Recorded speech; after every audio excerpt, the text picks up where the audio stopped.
السلام علیکم ورحمت الله وبرکاته. محترم اوریدونکو، کوم غر چې تاسو ویني دا جبل نور دی، کوم چې نبی علیه الصلاة والسلام په شپو دلته خلوت کوي، او آخر نبی علیه الصلاة والسلام ته جبریل علیه الصلاة والسلام هم دلته رالی ملاقات ته.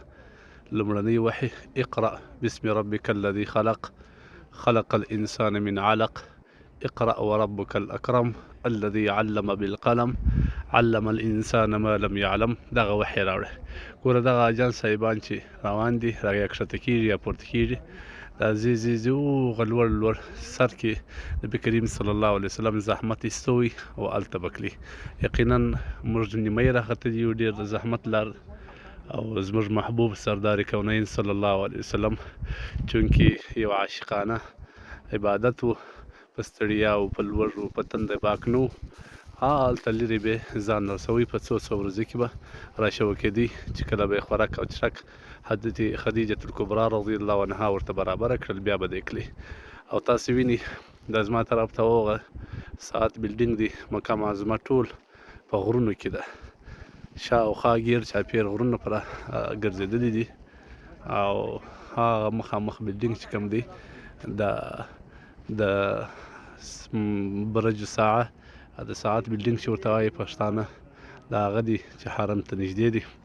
نور دا جګ غرونه نبي کریم صلی الله علیه وسلم په سخته ګرمي کې به دلته راکلي، او بیا به د الله سبحانه وتعالی عبادت کوي.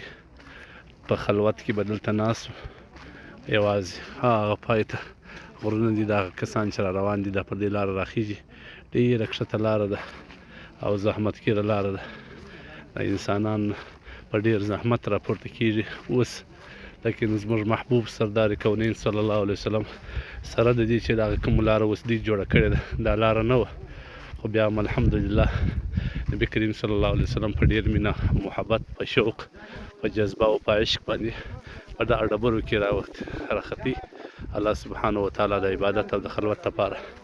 الله دې موږ ته د خپل نبي پر سنت باندې تګلاره اسانه کړي. الله جل جلاله دې موږ د امت څخه داسې شرمېدلي نه باسي د قیامت په ورځ. ټول نبي علیه الصلاة والسلام باندې درود وایاست. السلام علیکم.